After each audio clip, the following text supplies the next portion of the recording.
They didn't invite me because they missed me. They summoned me like a formality, another name on a list, another signature to clear before they could move on. When the call came, my hands didn't shake. My voice didn't either. I had learned long ago that in my family, silence was safer than truth. For years, I had been the one they talked over, the one they dismissed, the one they quietly erased. I stopped expecting fairness from people who never believed I deserved it. They thought this meeting would be quick, clean, predictable. They thought I would sit there, nod politely, and accept whatever scraps were left once they finished dividing everything that mattered. What they didn't know was that I hadn't come to ask for anything. I hadn't come to argue. And I definitely hadn't come empty-handed. Because sometimes justice doesn't arrive loudly. Sometimes it waits folded neatly in a folder until the exact moment everyone is watching. Before we continue, tell me where you're listening from and what time it is there. I read every comment. And if stories about quiet endurance and long-delayed justice speak to you, consider subscribing. You're not alone here. I didn't wake up one day and realize I had become invisible in my own family. It happened gradually in small, reasonable moments that were easy to explain away until one day there was nothing left to explain. I grew up in a middle-class neighborhood outside Columbus, Ohio. The kind of place where lawns were trimmed every Saturday morning and neighbors waved without knowing much about each other. From the outside, my family looked stable, respectable, the kind people assumed had no real problems. And for the most part, they were right, just not in the way that mattered to me. I was the younger child. My older brother Mark arrived first and filled the space effortlessly.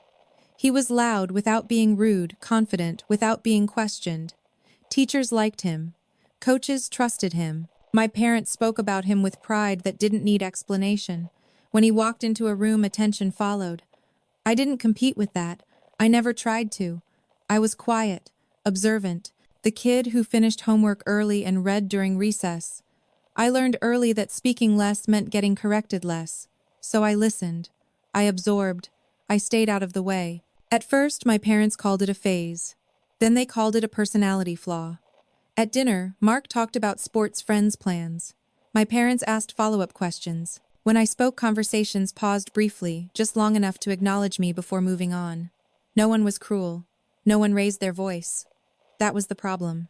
Everything happened politely, efficiently, without drama. Which meant there was nothing obvious to protest. By high school, the pattern was set. Mark struggled academically, but excelled socially. Teachers gave him second chances. My parents defended him without hesitation. When he failed a math class, it was blamed on a bad instructor. When I brought home straight A's, my report card went on the fridge for a week, then disappeared behind grocery lists. At 16, I overheard my father talking to a neighbor in the driveway. They were discussing college futures investments. My father said with quiet certainty, "Mark's the one who's really going places." I waited for him to add my name. I remember counting the seconds in my head, standing on the staircase where he couldn't see me. I wanted to believe it was an oversight, that he would remember. He didn't. College made the imbalance official. Mark went to a private university 3 states away. Tuition was discussed openly, almost proudly. My parents framed it as a long-term investment. When I asked what my options were, my mother handed me brochures for state schools and suggested I keep costs realistic. I didn't argue. I took out loans. I worked nights at a grocery store and weekends at a warehouse. I maintained a GPA above 3.8. When I mentioned possibly applying to graduate school, my father frowned and asked how I planned to afford it. When Mark changed majors for the 3rd time, no one asked him that. By the time I graduated, I already understood something important. My achievements were tolerated, not celebrated. They didn't fit the narrative my family had built. So I left. I accepted a job offer in another state, nothing impressive, just stable. I told my parents a month before moving. My mother nodded. My father asked if I'd thought it through. Mark didn't say much at all. No one asked how often I planned to visit. Distance changed the rhythm, but not the meaning of our relationship. Calls became rare. Updates came secondhand. I learned about family events after they happened, usually through social media or relatives who assumed I already knew. Once my mother had a minor surgery. I found out 2 weeks later, when an aunt mentioned it casually. When I asked why no one told me, my father said they didn't want to bother me at work. I stopped correcting them. Years passed like that, quietly, predictably. I built a life that required very little from anyone else. I rented small apartments. I saved aggressively. I avoided debt whenever possible. I didn't share details unless asked. I learned to measure success privately without witnesses. Silence became my armor. When my parents updated their will, at least the version my brother knew about, I wasn't consulted. Mark mentioned it once during a rare phone call, speaking casually as if it were a technicality. "They're just making things simpler," he said. I didn't ask what that meant. At some point, I stopped expecting to be included in anything that involved the future. I assumed my role was to exist on the edges, politely detached, easy to forget. Then came the phone call. It was a weekday afternoon. I was sitting in my car after work, scrolling through emails when an unfamiliar number popped up on my screen. I almost ignored it. Something told me not to. The voice on the other end was calm, professional. They asked for me by full name, not a nickname, not a shortened version. My full legal name pronounced carefully. They explained there was an upcoming meeting regarding an estate matter. Attendance was required. My name appeared on certain documents. My presence was necessary for resolution. I felt nothing at first. No shock, no excitement. Just a sharp, sudden clarity. I asked who else would be there. All named parties, they said. I asked why I hadn't been contacted earlier. There was a pause. Then certain materials were recently brought forward. They didn't elaborate.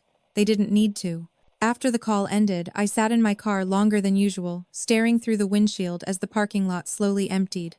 I thought about how easily I could decline. How simple it would be to stay away, to preserve the distance I'd worked so hard to maintain. But something had shifted. For the first time in years, I wasn't reacting to my family. I wasn't waiting for permission or bracing for disappointment. I was being summoned not out of kindness, but necessity. And necessity, I had learned, often spoke louder than affection ever had. I didn't call my parents. I didn't warn Mark. I didn't ask questions. I simply marked the date on my calendar. Whatever they thought they were dividing, whatever version of the story they believed was settled, they were about to learn something they had overlooked for a very long time. I was still part of it.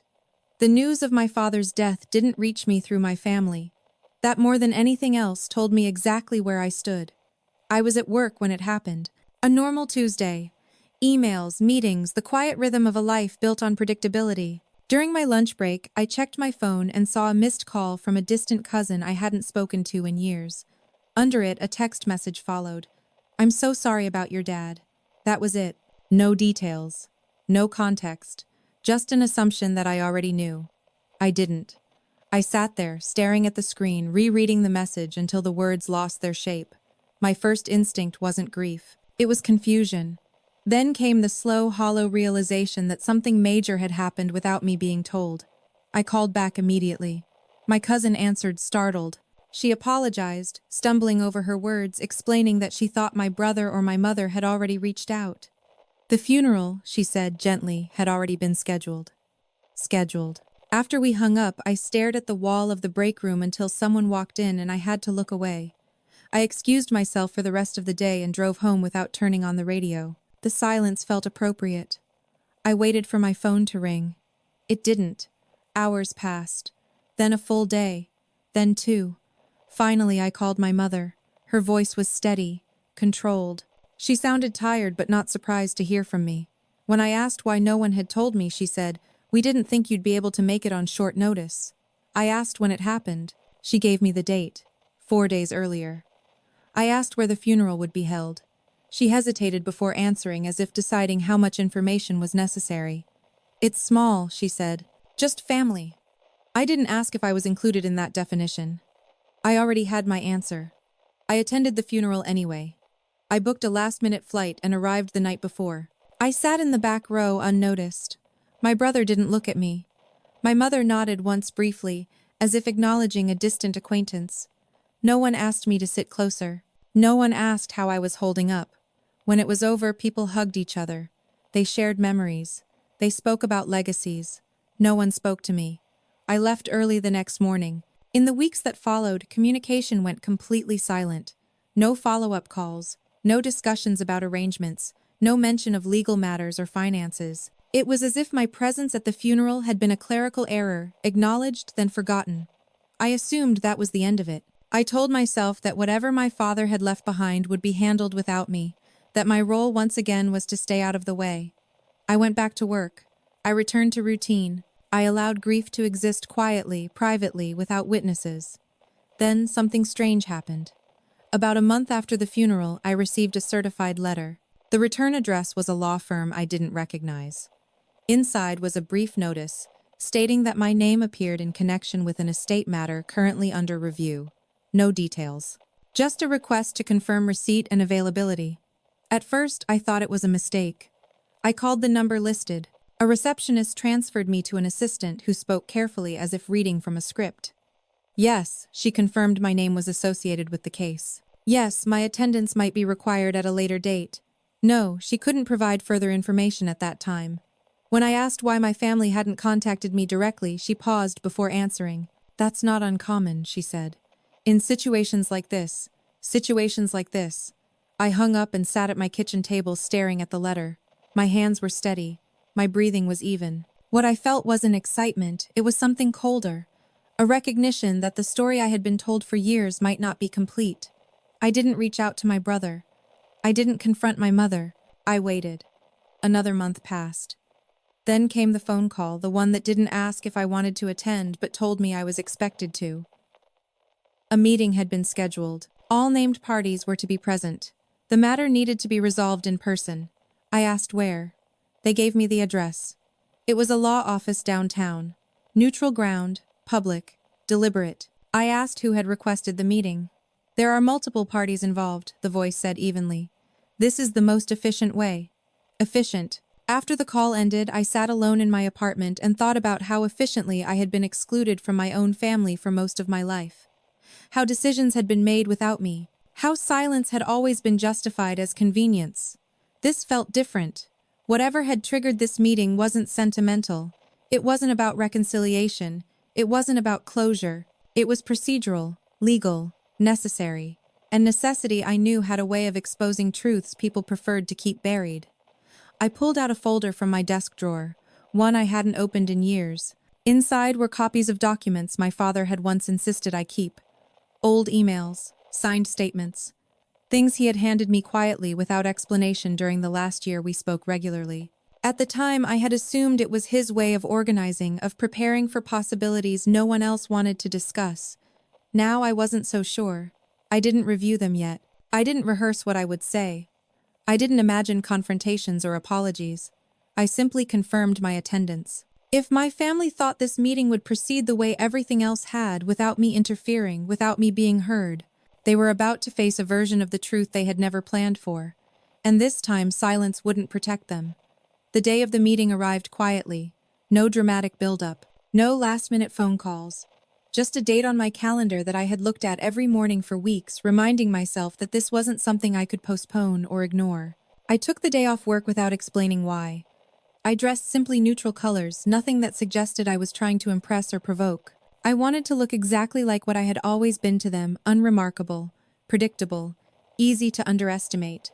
The law office was downtown, surrounded by glass buildings and paid parking lots. I arrived 20 minutes early and sat in my car watching people walk past with coffee cups and briefcases absorbed in their own lives.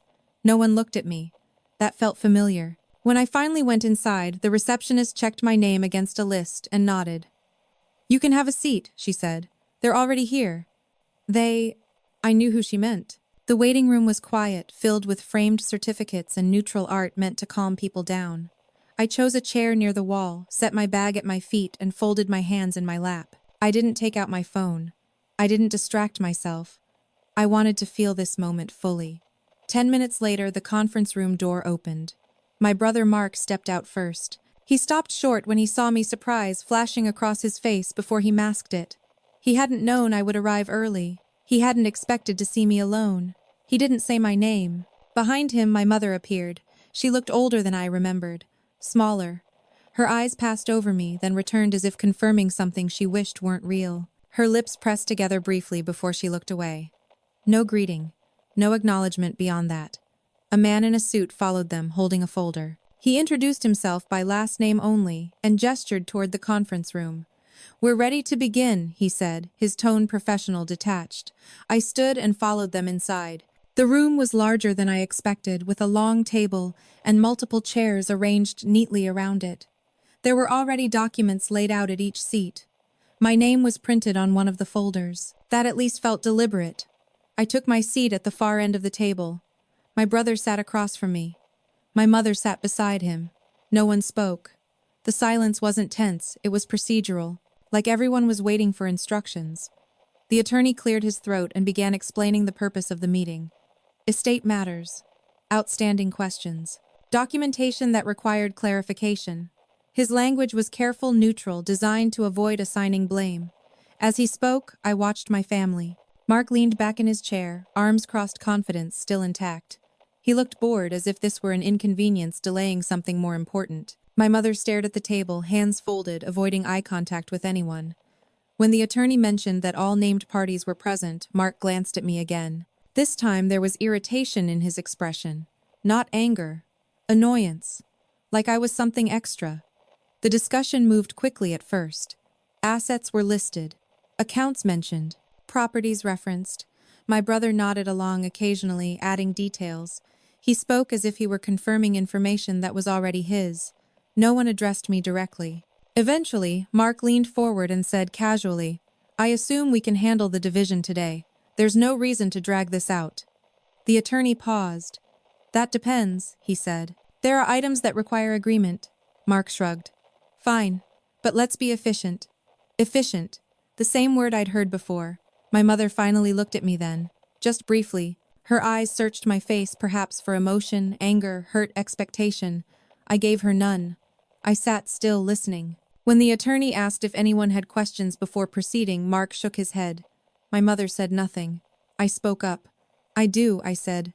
The sound of my voice seemed to catch them off guard. Mark looked at me sharply. My mother stiffened. The attorney turned toward me immediately. "Go ahead." I kept my tone even. "Before anything is finalized, I want to confirm that all relevant documents have been reviewed." Mark let out a short laugh. "Everything's been handled," he said. "You don't need to worry about that." I didn't look at him. I kept my eyes on the attorney. "I'd like that confirmed." The attorney hesitated, then nodded slowly. "There are a few items still under consideration," he said, "which is why this meeting was scheduled." Mark frowned. "Like what?" The attorney opened a folder. "Certain materials that were not included in the initial filing." The room shifted. My mother's hands tightened around each other. Mark leaned forward again, his confidence thinning just enough to notice. "What materials?" The attorney didn't answer immediately. He glanced at me, then back at the table. "We'll address those shortly," he said. "For now, let's continue with the overview." As the meeting went on, I said little. I listened. I took mental notes. I watched how my brother spoke over details. He didn't like how my mother deferred to him instinctively. Nothing had changed. Except one thing. They were careful now. Every time the attorney referenced documentation, Mark asked clarifying questions. My mother avoided interrupting. There was an undercurrent of uncertainty, subtle but present. They knew something wasn't fully under their control anymore. Halfway through the meeting, Mark finally addressed me directly. "You've been quiet," he said. "Is there something you want to say?" I met his eyes for the first time. "Not yet," I said. The attorney cleared his throat again. At this point, he said, "We need to address an issue that affects the distribution process." Mark sat back. My mother inhaled sharply. The attorney reached for another folder. "Before we do," he continued, "I want to confirm that everyone understands the importance of full disclosure in matters like this." Mark nodded a little too quickly. "Of course." I reached down and placed my bag on the table. I didn't open it. I didn't speak, but the weight of it changed the room. The attorney paused longer than necessary, as if measuring the room before moving forward. His fingers rested on the edge of the folder in front of him, but he didn't open it yet. Instead, he looked around the table, making eye contact with each of us in turn. "This portion of the meeting," he said carefully, "may require clarification from multiple parties." Mark exhaled through his nose, impatient. "Then let's clarify," he said. "We all have places to be." I stayed silent. I had learned that urgency often belonged to people who were afraid of delays. The attorney nodded and began outlining the preliminary distribution as it had been initially proposed. Accounts, percentages, property interests. As he spoke, Mark relaxed again, recognizing numbers he expected to hear. My mother nodded along her shoulders, easing as if reassured that things were returning to familiar ground. I listened, without reacting. The plan was exactly what I had assumed it would be. Mark would receive the majority of the estate, the house, control over remaining assets. My mother would retain living rights and a portion set aside for expenses. My name appeared briefly attached to a modest allocation that felt symbolic more than anything else. A courtesy mention. When the attorney finished reading, he looked up. Before this can be finalized, he said, we need to address documentation that was submitted after the initial review. Mark's jaw tightened. Submitted by who? The attorney didn't answer immediately. He adjusted his glasses, then said, by a third party. That word landed differently. My mother looked up sharply. What? Third party? The attorney glanced at me again, then back to his papers. That will become clear. Mark leaned forward, irritation now openly visible. This is getting ridiculous, he said. Everything was already settled. The attorney remained calm. Estate matters are not settled until they are legally closed, he said. And accuracy is not optional. Silence followed. For the first time since the meeting began, I felt the attention in the room shift fully toward me. Not because I had spoken, but because I hadn't. My presence had become a variable they couldn't account for. My mother's voice broke the silence. If there's an issue, she said quietly, we should just address it. Mark shot her a look. There is no issue. The attorney finally opened the folder in front of him. There is, he said, and it concerns disclosure. He began by explaining the legal requirement for all known documents related to the estate to be submitted during probate. Wills, amendments, supplementary instructions, any materials that could reasonably affect distribution. As he spoke, I noticed Mark's foot tapping under the table. A small thing, but new. During the review, the attorney continued, it became apparent that certain documents referenced in earlier correspondence were not included in the original filing. Mark frowned. What correspondence? The attorney looked at him steadily. Email communication between your father and this office, he said, dated within the final year of his life. My mother's face drained of color. She pressed her lips together, eyes fixed on the table again. Mark shook his head. That doesn't make sense, he said. We gave you everything. The attorney didn't respond immediately. Instead, he slid a single sheet of paper across the table, stopping just short of Mark's reach. This, he said, is a reference index. It lists attachments that were mentioned but never submitted. Mark scanned the page quickly. His confidence didn't vanish, but it fractured. Those could be drafts, he said. Nothing finalized. That's possible, the attorney agreed. Which is why we asked for them. My mother spoke again, her voice unsteady. I don't understand why this is coming up now. The attorney folded his hands. Because the materials were recently provided to us. Mark looked up sharply. By who? This time the attorney answered. By your sibling, he said, nodding toward me. The room went completely still. Mark stared at me, disbelief spreading across his face. You, he said. What are you talking about? I didn't respond right away. I let the silence do what words never could in my family, force people to listen. I was contacted, I said, finally my voice calm regarding my presence in certain documents. I provided what I had. Mark laughed sharp and humorless. You didn't have anything, he said. You were never involved. The attorney raised a hand slightly. That's not accurate, he said. The materials submitted are legitimate and relevant. My mother finally looked at me fully then. Her eyes searched my face with something like panic. Why didn't you say anything, she asked. I met her gaze. No one asked, I said. Mark pushed his chair back slightly. This is absurd, he said. You can't just show up and change everything. I didn't show up to change anything, I said. I showed up because I was summoned. The attorney interjected before Mark could respond. Let's be clear, he said. No decisions have been made yet, but these materials must be reviewed. Mark leaned back again, folding his arms tightly. Then review them, he said. But don't waste our time. The attorney nodded. That's exactly what we intend to do. He turned to me. At this point, he said, we will need to formally enter the documents you provided into the record. I reached down and placed my bag fully on the table. The sound it made wasn't loud, but it was solid. Intentional. Mark's eyes dropped to it. What is that? He asked. Everything I was told to keep, I said. The attorney gestured gently. Whenever you're ready. I didn't open the bag yet.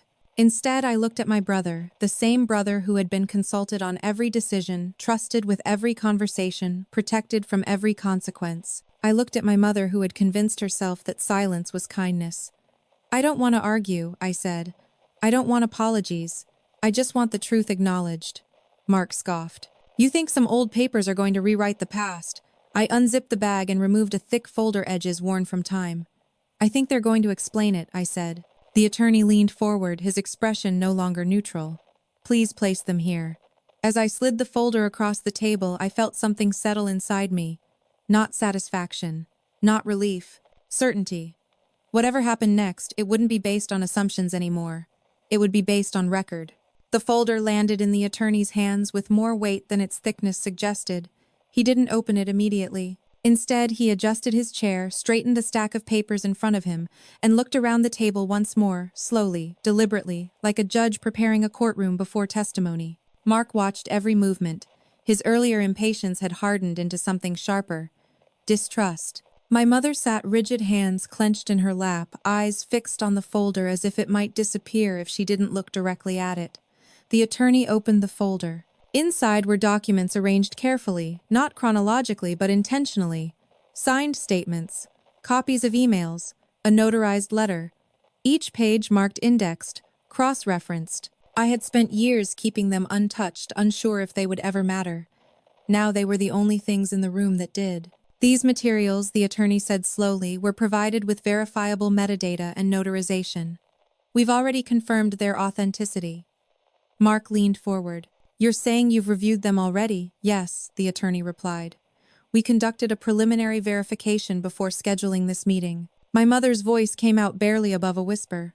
And, what do they say? The attorney paused before answering. They indicate intent, he said. Intent that differs from the initial filing. Mark shook his head. No, that's not possible. The attorney removed the first document and placed it on the table. This is an email sent by your father to our office approximately 11 months before his death, he said. In it, he references concerns about asset control and disclosure. Mark scanned the page quickly, then pushed it away. That doesn't mean anything, he said. He sent emails all the time. The attorney nodded. Correct. Which is why this one alone wouldn't change anything. He reached for the next document. This, he continued, is a signed and notarized letter instructing that certain assets be held pending review of compliance with specific conditions. My mother inhaled sharply. What conditions? The attorney didn't answer her immediately. Instead, he looked at Mark. Conditions related to transparency and fiduciary responsibility, he said. Mark's face flushed. That's ridiculous, he snapped. I handled everything. Did you? The attorney asked calmly. Silence. The attorney slid another document forward. This letter references a concern your father expressed about selective disclosure, specifically the omission of a named party from estate communications. My mother's head snapped up. Omission. The attorney nodded.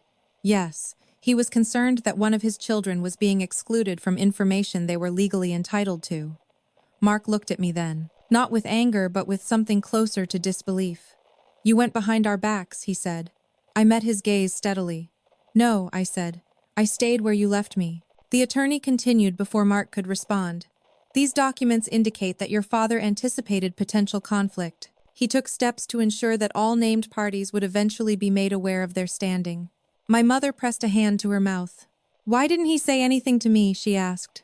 I answered before the attorney could. He tried, I said. He didn't think it would change anything. Mark scoffed. So instead he told you. Yes, I said simply. The attorney cleared his throat. There is also a supplemental instruction, he said, lifting another page. It directs that, in the event of non-disclosure or misrepresentation, control over certain assets be re-evaluated. Mark stood abruptly, chair scraping against the floor. This is insane, he said. You're letting him derail everything with paperwork from years ago. The attorney didn't raise his voice. Sit down, he said evenly. This process requires cooperation. Mark hesitated, then sat back down, breathing hard. The room felt different now. Heavier. The dynamic had shifted. The conversation was no longer about efficiency or convenience. It was about accountability. The attorney looked directly at Mark. Were you aware, he asked, that your father intended for your sibling to be fully informed of the estate process? Mark opened his mouth, then closed it. He didn't say that, he said, finally. The attorney nodded. That's not what I asked. My mother's eyes moved between us, confusion and regret battling across her face. I thought, she began, then stopped. I thought it was simpler this way. I felt something tighten in my chest, not anger but recognition. It was simpler for you, I said quietly. Not for me, the attorney interjected. At this stage, he said, we are not assigning intent or blame. We are determining compliance. Mark leaned forward again, his voice lower now. What exactly are you saying? The attorney folded his hands. I'm saying that based on these documents, the current distribution plan cannot proceed as filed. My mother gasped softly. Mark froze. What does that mean? It means the attorney said that we must pause distribution and review control authority. Mark's voice cracked. Control authority. The attorney nodded. Yes, certain assets were conditionally assigned. Those conditions may not have been met. The words hung in the air. For years, Mark had moved through the family, as if authority belonged to him by default. Decisions were deferred to him. Questions were answered by him. He had never been asked to justify his position. Until now. The attorney turned to me. You did the right thing by submitting these, he said, regardless of outcome. I didn't respond. Praise wasn't what I came for. Mark looked at me again, his voice sharp but unsteady. What do you want? He asked. Money control. I shook my head slowly. I want what was supposed to be acknowledged, I said. Nothing more. The attorney gathered the documents into a single stack. We will need to recess, he said. There are legal implications here that require review. My mother looked between us, her eyes glassy. Can't we just talk this out? She asked. The attorney stood. No, he said firmly. This is beyond conversation now. As we rose from the table, I felt the familiar urge to shrink, to apologize for causing discomfort. Years of conditioning don't disappear overnight, but I didn't apologize, because for the first time the discomfort in the room wasn't mine alone. We reconvened 2 weeks later. In that time, no one from my family reached out to me. Not a text, not a voicemail, not even a carefully worded email drafted out of obligation. The silence felt intentional, as if they were hoping distance might undo what had already been placed on record. It didn't. The follow-up meeting was scheduled in the same building but in a different room, larger, brighter, with a long window overlooking the street below. This time there were more people present. Another attorney, a legal assistant, a woman introduced as a compliance specialist. The shift was unmistakable. This was no longer a family discussion with legal supervision. It was a legal process with family present. I arrived early again, sat in the same composed stillness. I noticed my hands no longer felt tense resting on my lap. Something in me had recalibrated. I wasn't bracing for dismissal anymore. I was prepared to be heard whether anyone liked it or not. Mark arrived 5 minutes late. He looked different. Not disheveled, not dramatic, just less certain. His confidence, once effortless now, seemed rehearsed. My mother followed him quieter than before, her eyes tired, her posture slightly hunched as if the last meeting had physically weighed on her. No one greeted anyone else. When everyone was seated, the senior attorney began without small talk. This meeting, he said, is to address unresolved authority and disclosure issues identified in the prior review. He spoke plainly, deliberately. Each word carried the quiet authority of someone who expected to be obeyed. Based on the documents submitted, he continued, we initiated a compliance audit of the estate's handling over the past 18 months. Mark stiffened. The attorney turned a page. That audit revealed several discrepancies. My mother's hands twisted together in her lap. These include the attorney went on selective communication, delayed disclosure of material information to a named party, and unilateral decision-making in areas that required joint consent. Mark leaned forward. I did what needed to be done, he said. Someone had to handle things. The attorney met his gaze. Handling things, he said, does not grant permission to withhold information. Silence settled over the room again, but this time it wasn't awkward.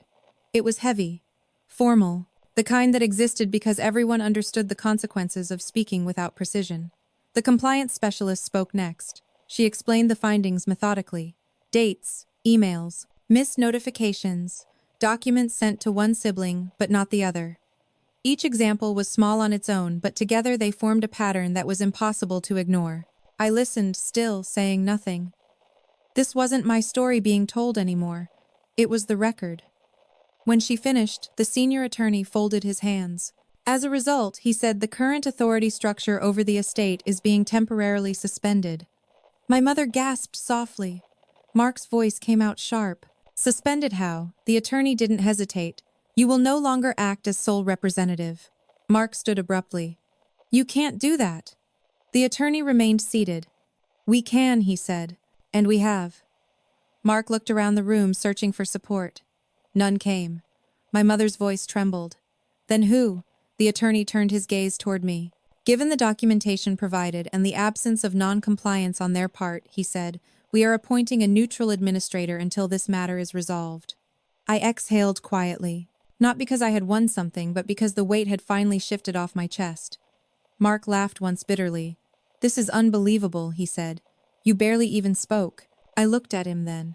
Really looked at him. I didn't need to, I said. The attorney continued. Additionally, there are provisions in the supplemental instruction that require acknowledgement. He slid a document toward the center of the table. Specifically, he said, in the event of exclusion or misrepresentation, certain asset allocations are subject to revision. My mother closed her eyes. Mark stared at the paper without touching it. So what, he said slowly? You're punishing me? No, the attorney replied. We're correcting the process. The compliance specialist added, intent is not the determining factor here. Impact is. Mark turned toward me again. His voice was lower now. You planned this. I shook my head. I prepared for it, I said. There's a difference. The attorney gave a brief nod. At this stage, he said, we will be recalculating distributions once full transparency is restored. My mother finally spoke directly to me. Why didn't you tell us you had those documents, she asked. I answered honestly. Because every time I tried to speak in this family, it was decided for me what mattered. Her eyes filled with tears. But she didn't argue. The meeting continued for another hour. Technical language, legal pathways, timelines. At no point did anyone ask me to defend my character, my intentions, or my worth. I was treated like what I had always been, but never acknowledged as a stakeholder. When the session ended, Mark gathered his things, quickly avoiding my eyes. My mother lingered, standing uncertainly beside her chair. I didn't know it had gotten this far, she said quietly. I nodded. Neither did I replied. That was the truth. As I walked out of the building, sunlight hit my face, bright and unfiltered. The street below buzzed with life, indifferent to what had just happened inside. For years, I had believed that staying quiet meant staying small. That day, I learned something else. Silence doesn't mean absence. Sometimes it means patience. The recalculation process didn't happen overnight. That was something the attorneys made very clear. Transparency, they said, required time. Time to review, time to verify, time to give every number and signature the attention it should have received from the beginning. For my family, waiting felt unbearable. For me, it felt familiar. Over the next several weeks, communication came not from my mother or my brother, but from the legal team. Emails outlining steps, requests for confirmation, notices of updated filings. Everything was documented, time-stamped, precise. No assumptions, no shortcuts. It was the opposite of how my family had always operated. Mark, on the other hand, didn't adjust well. He began calling me. At first, it was polite, a voicemail asking if we could clear the air. I didn't return it. Then another call, this time more strained, reminding me that we're still family. I let that one go too. Eventually, the messages shifted in tone. He accused me of dragging things out, of humiliating him, of siding with strangers over blood. Each voicemail was longer than the last, his voice bouncing between anger and something dangerously close to panic. I saved them. I didn't respond. My mother sent a single email. It was short, careful. She wrote that she hoped I was doing well and that none of this had been her intention. She didn't ask me to stop. She didn't ask me to help. She just wanted absolution. I didn't give it.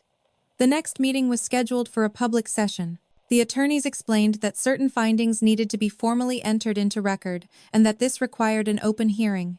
It wouldn't be dramatic, they said, just procedural. They were wrong. The room was larger than before, set up more like a courtroom than a conference space. A judge sat at the front. Legal staff lined the sides. A small audience filled the back rows, other clients waiting their turn, clerks, observers, who had nothing to do with us but would witness everything anyway. Mark sat rigidly beside my mother. His leg bounced uncontrollably beneath the table. My mother stared straight ahead, hands folded so tightly her knuckles had turned white. I took my seat alone. The judge began by summarizing the matter. His voice was even unemotional. He referred to documents, compliance findings, fiduciary responsibilities. When he mentioned failure to disclose material information to a named party, Mark flinched. The judge turned toward him. "Do you dispute these findings?" he asked. Mark opened his mouth, then closed it. His attorney leaned in, whispered something urgently. Mark shook his head slightly, then said no. The word echoed louder than it should have. The judge nodded. Very well. He then addressed the supplemental instruction, my father's words written long before any of us imagined they would be read aloud in a room like this. The judge didn't dramatize them. He didn't editorialize. He simply read. As he spoke, I watched my mother's face change. Not with shock, she'd already seen the documents, but with something deeper. Recognition. The kind that comes when you realize a version of events you've relied on for years was incomplete. The judge concluded by outlining the consequences. Control authority had been improperly exercised. As a result, asset distribution would be revised. Oversight would continue until final settlement. Certain allocations would be adjusted to reflect compliance failures. Then, he looked directly at me. Do you have anything to add? He asked. Every eye in the room turned toward me. I stood slowly. I didn't raise my voice. I didn't accuse. I didn't explain my past or justify my silence. I don't, I said. I trusted the process to speak for itself. The judge studied me for a moment, then nodded. It has, he said.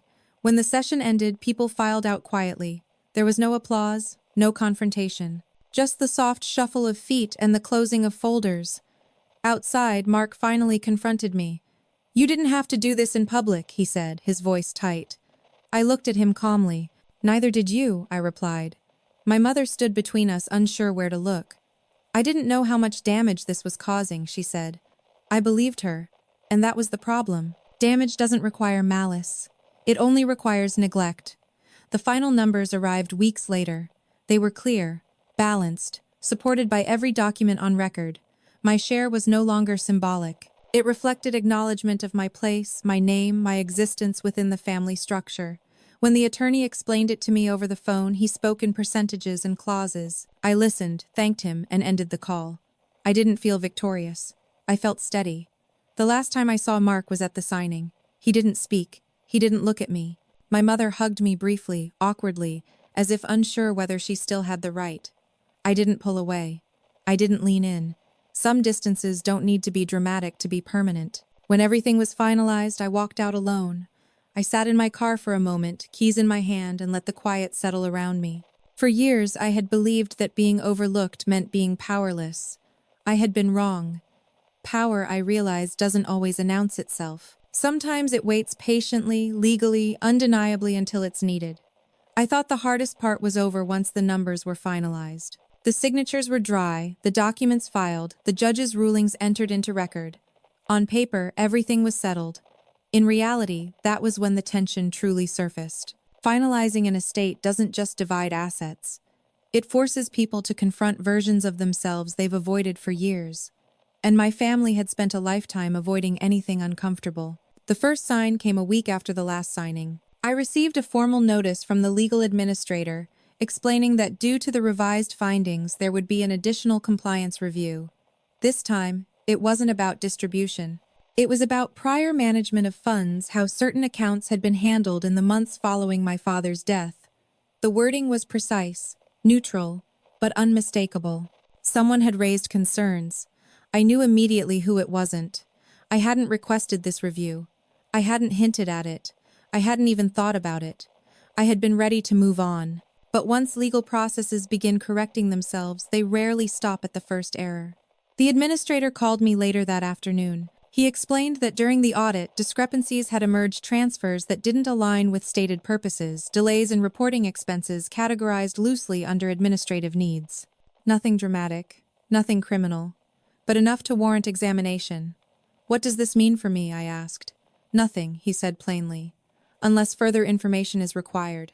I hung up and sat in silence, a familiar posture by now.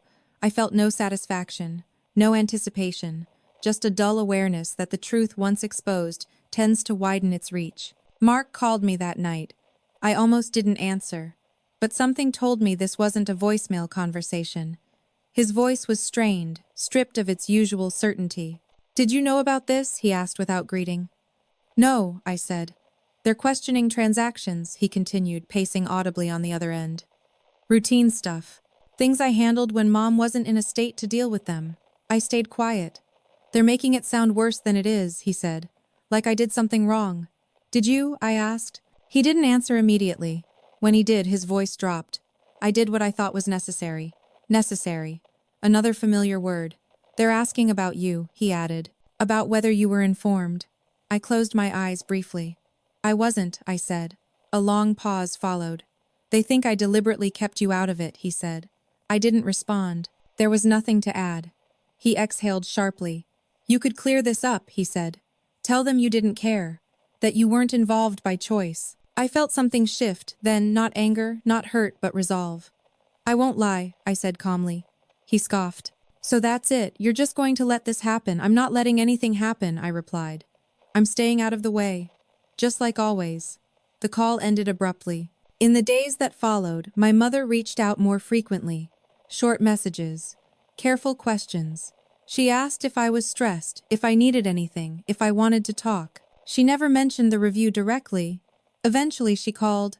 I don't understand how it got this far, she said, her voice tired. We were just trying to keep things together. I believed her. That was the cruel part.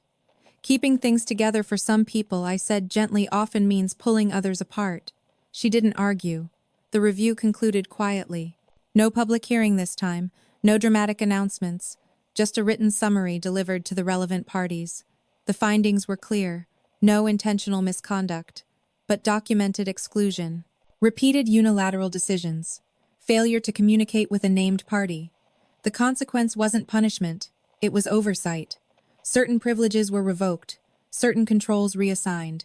Mark would no longer act in any representative capacity in matters related to the estate or associated trusts. It was administrative. Final. Mark didn't call after that. Weeks passed. Life resumed its ordinary rhythm. Work deadlines, grocery lists, evenings that ended without reflection. I noticed something surprising. I was sleeping better. The tension I'd carried for years, unspoken, unnamed, had begun to dissolve. Not because everything had gone my way, but because reality had finally aligned with truth. One afternoon, I received a message from my mother, asking if I would meet her for coffee. Just the two of us. I hesitated, then agreed. She looked smaller across the table, stirring her drink long after it had cooled. I didn't see it, she said quietly. I didn't see how invisible you felt. I didn't need you to see it, I replied. I needed it to stop. She nodded, tears gathering but not falling. I don't know how to fix this. I thought about that for a moment. You don't have to, I said. You just have to accept it. We sat in silence after that. Not uncomfortable, just honest. When we parted, she hugged me, not tightly, not desperately, but with intention. I accepted it. That night alone in my apartment, I reflected on everything that had unfolded. Not just the inheritance, but the reckoning. The way systems, when followed, had done what emotions never could. They had created space. Space for truth. Space for acknowledgement. Space for me to stand without shrinking. I didn't feel triumphant. I felt complete. And for the first time in my life, that felt like enough. By the time the legal dust finally settled, months had passed since that first summons. Seasons changed quietly in the background while my family unraveled and reassembled itself around a truth that could no longer be avoided. I had returned to my routines. Work-home weekends that no longer carried the weight of unresolved tension. For the first time, my life wasn't paused by anticipation or dread. I wasn't waiting for the next phone call or bracing for the next disappointment. And then one last intervention arrived. It came in the form of a formal notice, thin envelope, neutral language. A final review session had been scheduled, not because of new issues, but because certain determinations required confirmation on record in the presence of all affected parties. In other words, closure needed witnesses. The session was held at a county courthouse, smaller than the previous hearing, but unmistakably official. A judge presided, 2 attorneys present, a clerk documenting everything in real time. There were no spectators this time, no audience beyond those who had to be there. Mark sat at the opposite end of the room. He looked exhausted. Not angry, not defensive, just worn down by the slow, undeniable grind of consequences.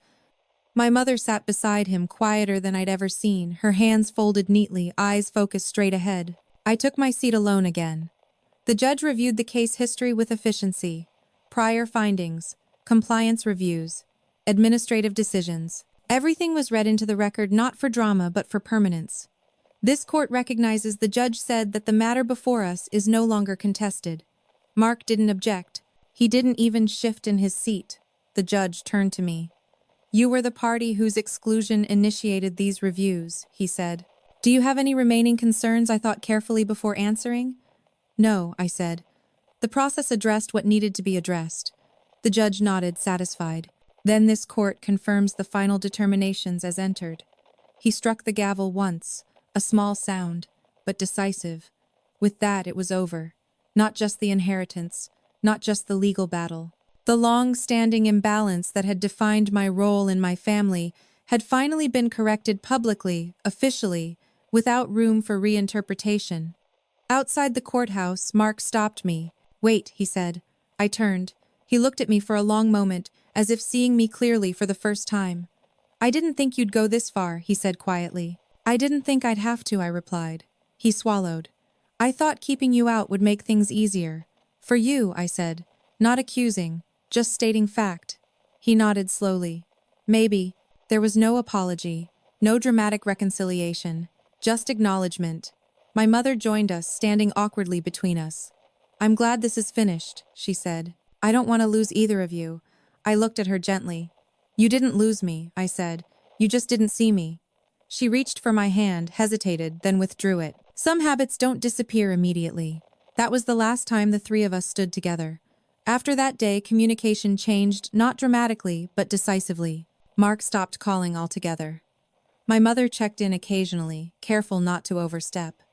There were no expectations anymore, which strangely made room for honesty. I used part of the inheritance to pay off my remaining loans. Another portion went into savings. I didn't upgrade my life overnight. I didn't feel the need to prove anything. What mattered wasn't the money. It was the record.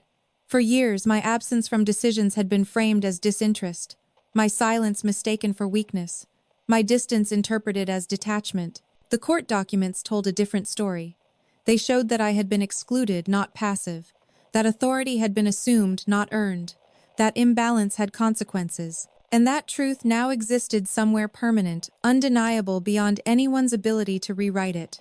One evening, months later, I received a message from a distant relative. They said they'd heard what happened and wanted to say they were sorry for how I'd been treated. I thanked them and didn't elaborate. I didn't need validation anymore, because the person who had doubted me the most for years had finally stopped. It was me. I had spent so long shrinking myself to avoid conflict that I forgot something essential, that quiet doesn't mean consent, and endurance doesn't mean acceptance. Standing up doesn't always require raising your voice. Sometimes it requires staying exactly where you are and letting the truth catch up. As I closed that chapter of my life, I realized something unexpected. Justice hadn't changed my family.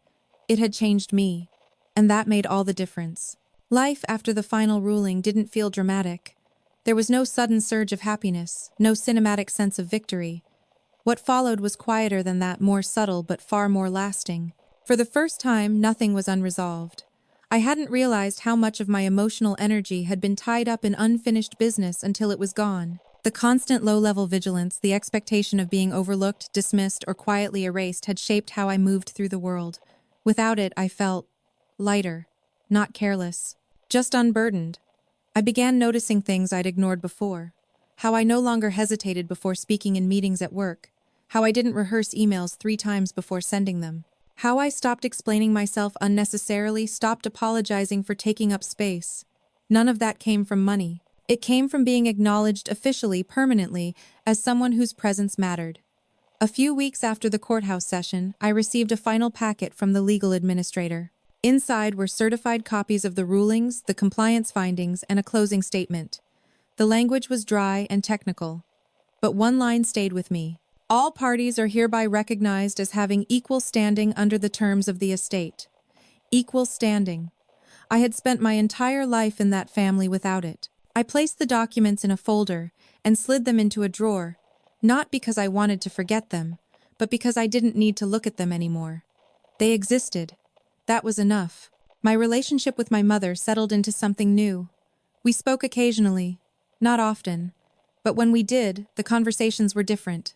Less guarded, less performative. She didn't try to justify the past anymore. She didn't pretend it had all been a misunderstanding. Once over the phone, she said quietly, "I thought staying neutral meant staying kind." I didn't interrupt. I see now, she continued, that it just meant choosing comfort. There was no apology attached to that statement. But there was honesty. And honesty, I had learned, was more valuable than regret that arrived too late. Mark remained distant. Months passed without contact. I didn't reach out, and neither did he. At first, that absence carried a faint ache. Not because I missed him, but because part of me had hoped for something different. Some recognition. Some acknowledgement beyond the legal record. Eventually, even that hope faded. I ran into him once unexpectedly at a grocery store near my mother's neighborhood. Our eyes met across an aisle. He hesitated, then nodded slightly. I nodded back. That was all. No words were exchanged. None were needed. For years I had believed that reconciliation was the final measure of justice, that if things truly resolved, relationships would heal, apologies would be offered, wounds would close neatly. I was wrong. Sometimes justice doesn't repair relationships. Sometimes it simply releases you from them. With that release came clarity. I stopped defining myself in opposition to my family. I stopped framing my success as proof. I stopped carrying their expectations, spoken or unspoken, into decisions that were never theirs to make. I made choices based on what felt right, not what felt defensible. I moved apartments not to something bigger or more expensive, but to something brighter, more open, a place that felt like it had room to breathe. I rearranged my furniture, gave away things I no longer needed, created space intentionally. On a quiet Sunday afternoon, I found myself sorting through old boxes. Childhood keepsakes, photos, letters. I came across a card my father had given me years ago. No occasion. No message beyond a single sentence written in his uneven handwriting. You notice things others miss.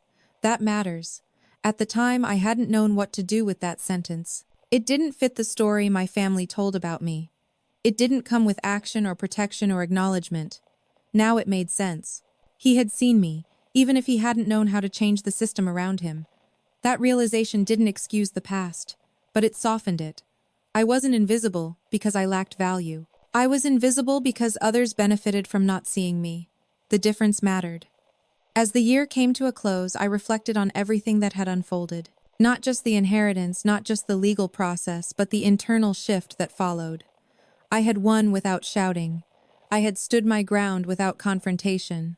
I had let the truth speak, and it had been enough. There was power in that kind of restraint. Not the kind that silences you, but the kind that trusts the weight of facts over the volume of emotion. I didn't feel triumphant. I felt aligned. Aligned with who I had always been: quiet, observant, patient. Qualities that had once been dismissed as weakness now felt like strengths I no longer needed to justify. When I thought back to the day of that first summons, the way my family had expected me to show up small and compliant, I almost smiled. They hadn't expected what I brought with me. Not the documents, not the evidence, but myself, unchanged, unbroken, and finally unwilling to disappear. The last thing to change was not my family or the legal record or even my circumstances. It was how I carried myself through the world. For most of my life, I had learned to move carefully, to leave room for others, to soften my presence so it wouldn't cause discomfort. That habit didn't disappear overnight just because a judge had confirmed what I already knew. But it did begin to loosen. I noticed it in small moments. The way I no longer felt the urge to justify my decisions to people who hadn't earned an explanation. The way I could sit in silence without assuming it meant disapproval. The way I stopped replaying conversations in my head, searching for places where I might have said too much or not enough. There was a steadiness in me that hadn't been there before. Not confidence in the loud sense. Something quieter, more grounded. Months after everything was finalized, the legal administrator reached out one last time, not about the estate but about closing correspondence. He asked if I needed anything else on record. I thought for a moment before answering. No, I said. Everything important is already there. And it was. The truth didn't need my continued involvement to exist. It had been documented, acknowledged, and sealed. Beyond that, my life was mine again. My relationship with my mother settled into a cautious peace. We spoke occasionally. Holidays were discussed but not assumed. There was no pressure to go back to how things were because we both understood that wasn't possible, and maybe never had been. Once she asked me if I was angry with her. I considered the question carefully.